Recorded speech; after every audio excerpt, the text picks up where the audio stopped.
Very excited today. We've got the Nipple Fairy herself here with us, Chrissy Siegel from Living Story Tattoo. Chrissy, why don't you tell everybody who you are, what you do? So my name is Chrissy Siegel. I'm a registered nurse and I do mastectomy restoration tattooing.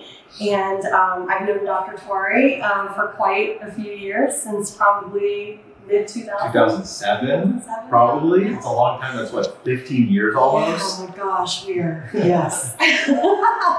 Chrissy still looks amazing. Oh, thanks. Same for you.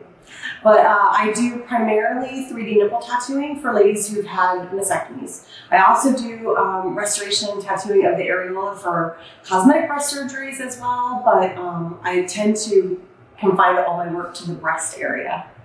Chrissy is sort of, we think of her as the icing on the cake. You know, for patients, once we've finished our reconstruction, we turn them over to her and she does the nipple tattooing, and it makes a huge difference.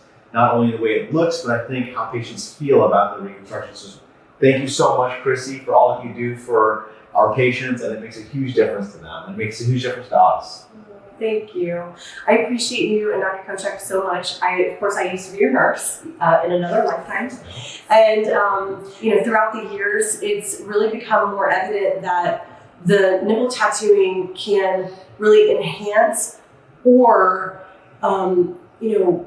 not be a helpful thing for a great breast reconstruction if it's not done properly. So it's really important. You have a great breast reconstruction, you need to finish that breast reconstruction with a beautiful tattoo. That's what these ladies deserve, and that's why I'm here. So we're very, very lucky in that Chrissy does the nipple tattooing right here in our MWBreast office. And typically what we'll recommend, and this is off of Chrissy's advice, is about 4 months after the last surgical procedure, Chrissy will see our patients, and right here in our office where we've been seeing patients, she has a studio where she will do the nipple tattooing. So it's convenient for our patients, and it's also convenient for us because we're always bouncing ideas off of Chrissy. She's always giving us input into how our reconstructions have done. So I'm kind of a strange, merging between the tattoo world, the artistic world, and the medical world. There's not a whole lot of people out there that do this service like myself. I've got a really extensive history as far as my nursing career that involves the skin. So I used to work in the neonatal ICU when little babies are born and their skin hasn't really properly developed yet. In the burn unit where skin is super damaged and you have to be very careful and you have to understand the skin to be able to treat it. And then oncology and working with plastic surgery and reconstructive surgery primarily. So I bring all of that knowledge, and I feel like it has helped me immensely to be able to provide the best tattooing that I can. I've been to the surgeries, I've watched Dr. Torrey do deep flap surgeries, I've done tissue expander fills, I've pulled these drains that everybody hates. I've kind of been able to have an insight on these ladies' lives from the point of when they've been diagnosed all the way through their surgical procedures. And then, because that takes about a year before you're ready to get the tattoo, typically. Either, no matter what kind of breast reconstruction you have, there is a process. So, I love that I've been able to be a part of that in their lives, and now I love that I'm able to finish the breast reconstruction with the tattoo. So, for that, I'm very grateful.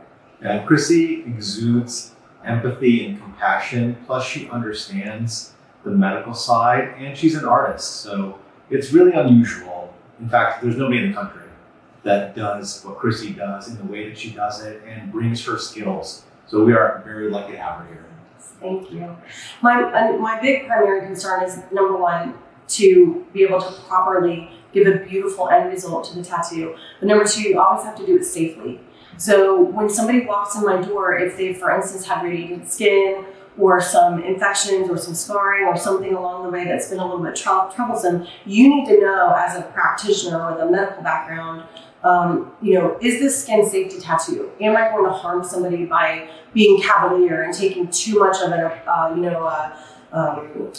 uncautious approach to that? So you really have to be very concerned about their safety. And if I have a concern, I go to these guys and I make sure that we are on the same page, that we can treat. If there's a small area that I really just kind of want to avoid, then I'll offset the tattoo. I explain it to her.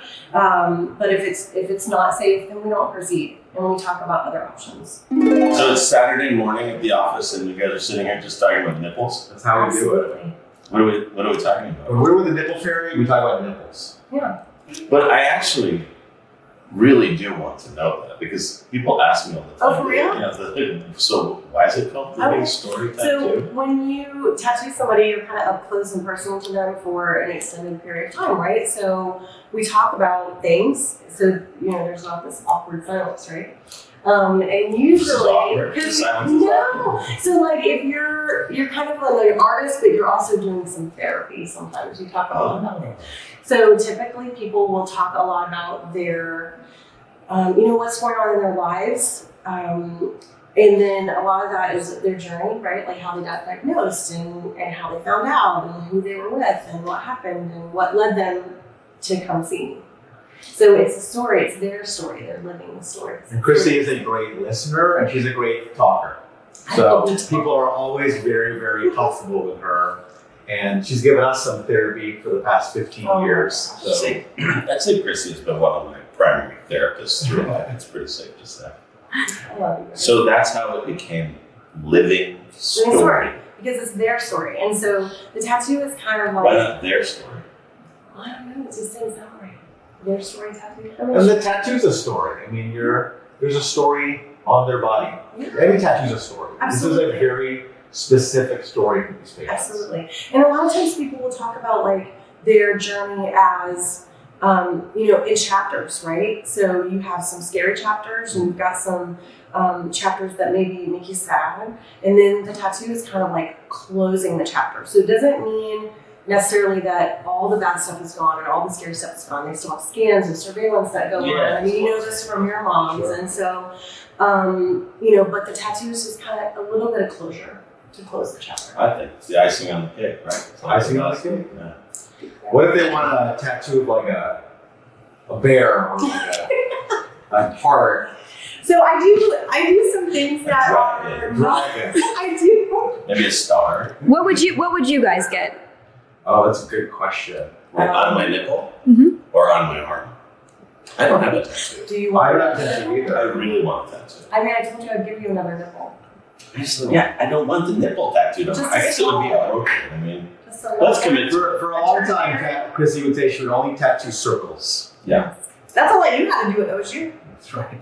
So here's an actual thing, since we're just kind of talking about the nipples and the tattoos and stuff. Mm-hmm. So I always try to explain to people that the way you do a tattoo is a little different than what you might find in a regular old medical office. Oh yeah. And so, I walk in your little studio back there and you've got like this fancy, you should have brought it up, your fancy little gun, it's really interesting. Yeah, so this is what I'm talking about. Okay, Look at that. So this is a coil. So when we were at OSU, you don't use anything like this. Oh my God, no. No, at Ohio State and most medical offices in this country and in like the UK, other places, they have a permanent makeup machine that's kind of like a digital machine. It's very low powered, small little wand. It's great for the thin skin on the face, and the needles are super tightly configured, very small needles, and they're great for like linear strokes, right? Eyebrows, eyeliner, very small, not surface cover area of fragile breast tissue. Because if you take a small needle, you have to go over, right? Look how cool this thing is. So what people don't know is look at this stuff. Chrissy How neat is trained with a tattooist for 6 months. For a while, yeah. And so you're a nurse. yes. You left your job at Ohio State and you trained with tattooists all over the state. Yeah. So that's crazy. Yes. Okay. So a needle on a bar, okay, would go and it would be here coming through this hole, out, and then I hold the tube like this. Oh yeah. So I hold the tube down here, then electricity comes through and it goes through these coils and it causes this as an armature bar and it causes this to knock very, very good. Literally looks like a Da Vinci device or something. This is pretty cool. This is handmade in Guiding, Kentucky. Sean Graves makes these by custom order, right? It's a little bit heavy, right? It is heavy. Yeah.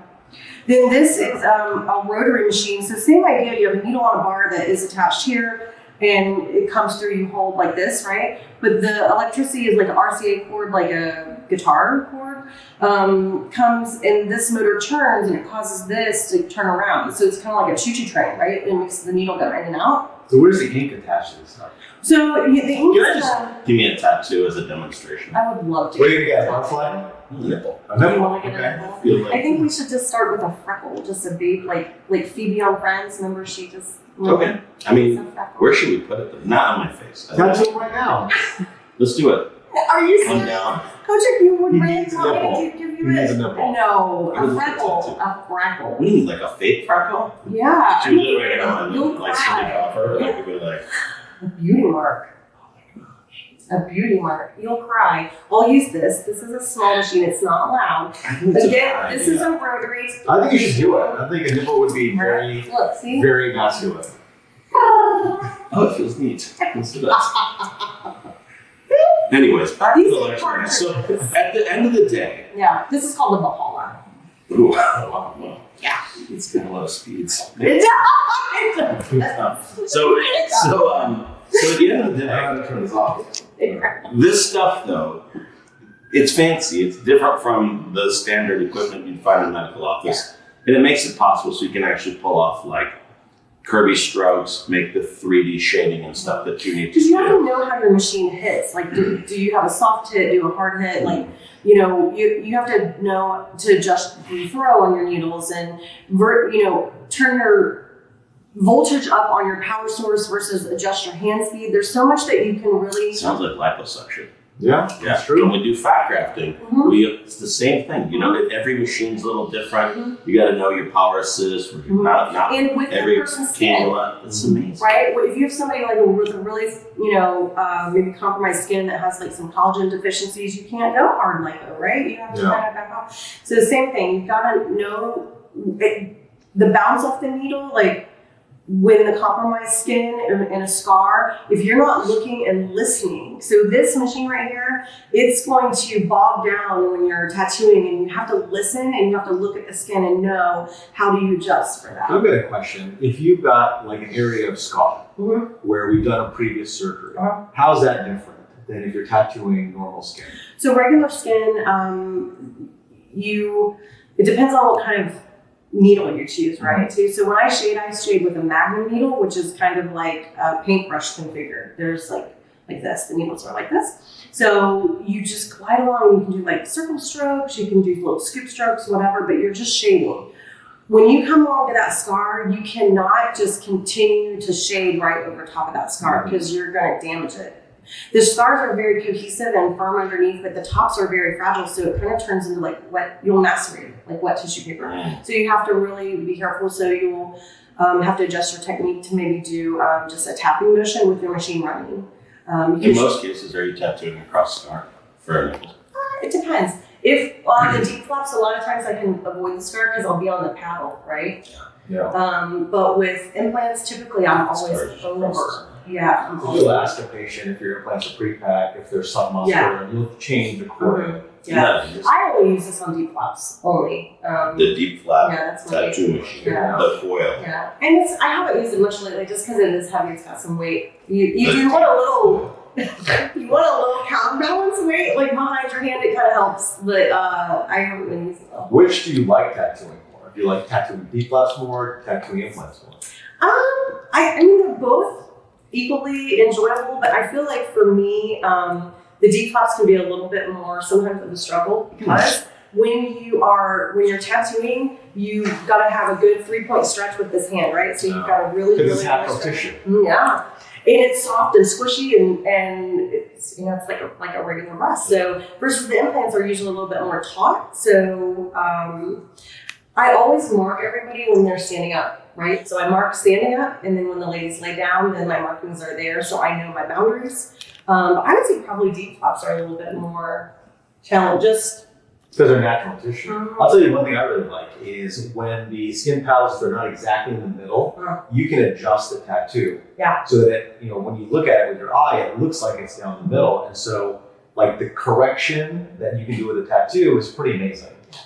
I think it does. And a lot of times, patients that have radiation on one side or have different reconstructions That's a on the good two question. sides, you have sort of a different scar pattern between the two sides. That's visually distracting. And then I've noticed when the nipple gets tattooed on, it actually really changes the visual, really the appearance. So suddenly the asymmetry of the scars disappears because the nipples anchor the vision. I really think it makes everything look a lot more symmetrical. And that's a little hard too, because when you have somebody come in and their reconstruction is fairly symmetrical, like the IMFs are pretty even, and maybe IMF means inframammary fold. And you know, because you want to make a triangle, Penn's triangle, right? Or you want to achieve the triangle. So sometimes if one mastectomy scar is just a little bit higher than the other, it can kind of trick your eye.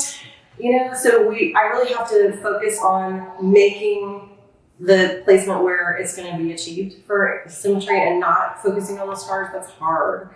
It's hard for them. It's hard for me. So here's another actual, like, I've always wondered this. We sometimes make a nipple, right? So we'll reconstruct the nipple. And obviously the 3D tattoo is a way to kind of not necessarily have to do that. It kind of gives the visual appreciation of a nipple in the middle, but it's not an actual bump. Right. So in your opinion, since you've done so many of these, tell us how you feel about having that nipple reconstruction versus not having it. Does it hurt you? Does it help you?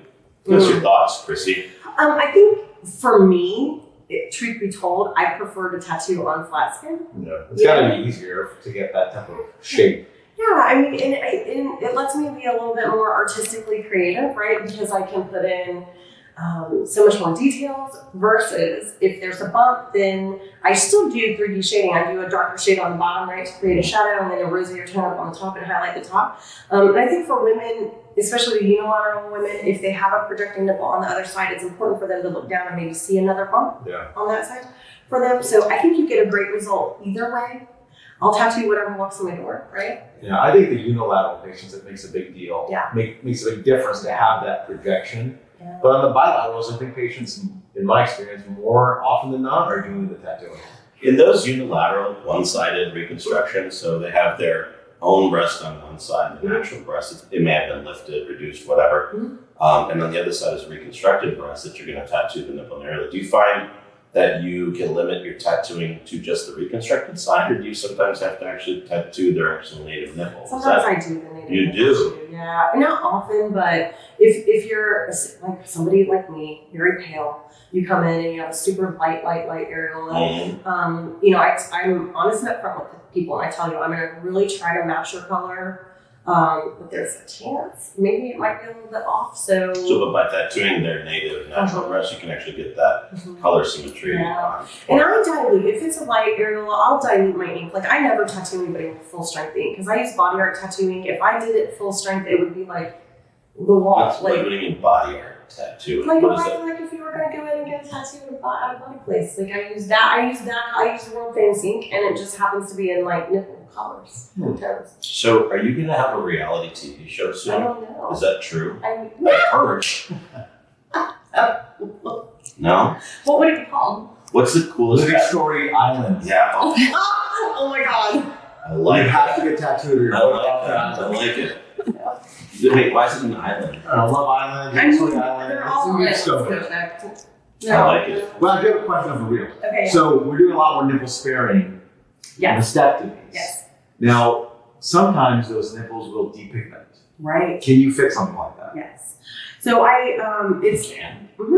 So it's just like a cosmetic type of a procedure, right? If the woman has had a mastectomy or reduction and they depigment, it's the same idea. It just happens to be with the nipple sparing. Because sometimes I don't know, and I mean, I don't do surgery. You guys know more. So why does this happen? This is actually an interesting complication, right? Breast reductions, breast lifts, and nipple sparing mastectomies all change the vascularity that is supplying the nipple. And if parts of the nipple take a harder hit in terms of blood supply than others, one of the weaker cells that's out there are the pigment cells, the melanocytes. And what happens is the melanocytes get knocked off first, but they don't get knocked off altogether. And so you end up with patches of area where the pigment is now gone. You even see this in African American patients or Asian patients who have a breast reduction, where we'll move the nipple, you can have some depigmentation, and that's something that Chrissy can help fix. Cool. That's interesting. So I just match the color and then I tattoo it. Just like when we were talking about how we tattooed scars before. Because areola tissue is not, it's not virgin tissue, right? It's like glandular, and there's topography there, and it's also erectile. So even though I numb it, like the nipple gets confused. It knows it's numb. It knows something's happening, but it's not really sure what. So it will kind of try, when I'm tattooing it, it'll try to become erect. And then I have to really stretch it out. And I try to populate all of those little glands and crevices and valleys and peaks in there with the needles. Chrissy, just confusing the nipple. I know. I try. Well, that's interesting. See, this is like way more than I ever knew. I know, we don't know any of this. There's a lot that goes into these nipples, you guys. A lot. Well, we assume, but we never really questioned. I mean, that's why I do. How about Under the Needle? That would be the Under the reality Needle? TV show. That's a good one. Yeah, Mm. Under the Needle. I'm in. That's yeah. So, Lifetime, TLC, Bravo, if you're out Under there. the scalpel. Maybe Ooh, Under the Scalpel Under with the us. nipple. And Under the Nipple and Under the Needle. Under the needle. Oh, yes, not under the nipple. That's a lot of other stuff that goes on with it. Are we just getting too obnoxious now? No.